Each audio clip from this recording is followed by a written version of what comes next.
Like అక్కర్లేదు, subscribe అక్కర్లేదు. మీరిచ్చే కామెంట్ మాకు చాలా ముఖ్యం. దయచేసి కామెంట్ చేయండి. ఏపీలో ఎప్పటికిప్పుడు ఎన్నికలు జరిగితే సీఎంగా ఎవరు గెలుస్తారు? Chandrababu CM, Jagan CM. ఆంధ్రప్రదేశ్ రాజకీయాల్లో గత కొన్నాళ్లుగా మునుపు మునుపెన్నడూ లేని విధంగా మాటల యుద్ధం తారాస్థాయికి చేరుకుంది.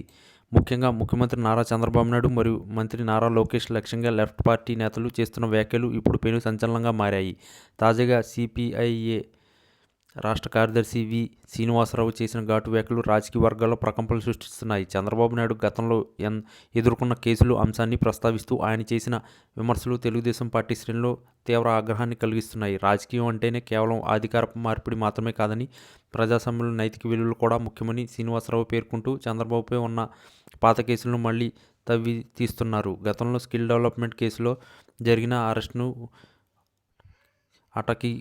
అటకెక్కిస్తూ ఆయన చేసిన వ్యాఖ్యలు చర్చనీయాంశమయ్యాయి. చంద్రబాబును మళ్లీ జైలు పెట్టాల్సిన అవసరం ఉందని, ఆయన కేవలం బెయిల్ మీద బయటకు ఉన్నారని, ఆయన ఇంకా నిందితుడిగానే ఉన్నారని అర్థం వచ్చేలా శ్రీనివాసరావు మాట్లాడడం ఇప్పుడు హాట్ టాపిక్గా మారింది. ఈ క్రమంలో మంత్రి నారా లోకేష్ స్పందిస్తూ శ్రీనివాసరావుపై ప్రతిదాడికి దిగారు.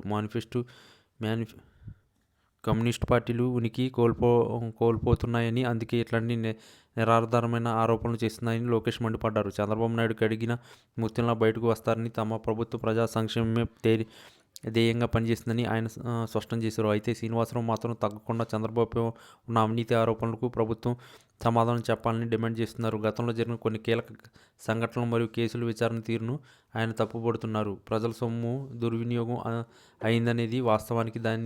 దానికి బాధ్యులైన వారు ఎవరైనా సరైన శిక్ష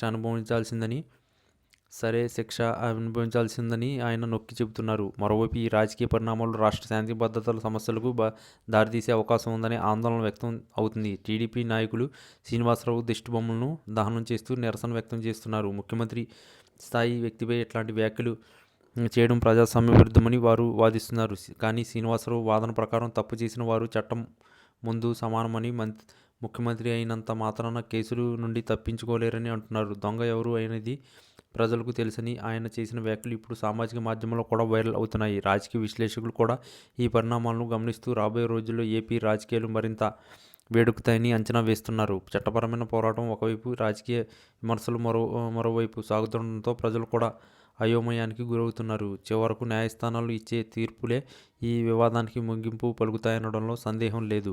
రాజకీయ ప్రయోజనాల కోసం పాత కేసులను ప్రస్తావించడం ఒక ఎత్తు అయితే, వ్యవస్థలపై నమ్మకం కలిగించడం మరో ఎత్తు. సిపిఐఏ నేత శ్రీనివాసరావు చేస్తున్న పోరాటం ప్రజా ప్రయోజనాల కోసమేనా, లేక కేవలం రాజకీయ ఉనికి కోసమేనా అనేది కేవలం కాలమే సమాధానం చెబుతుంది. నారా లోకేష్ మరియు చంద్రబాబు నాయుడు ఈ సవాల్ను ఎలా ఎదుర్కొంటారో చూడాలి.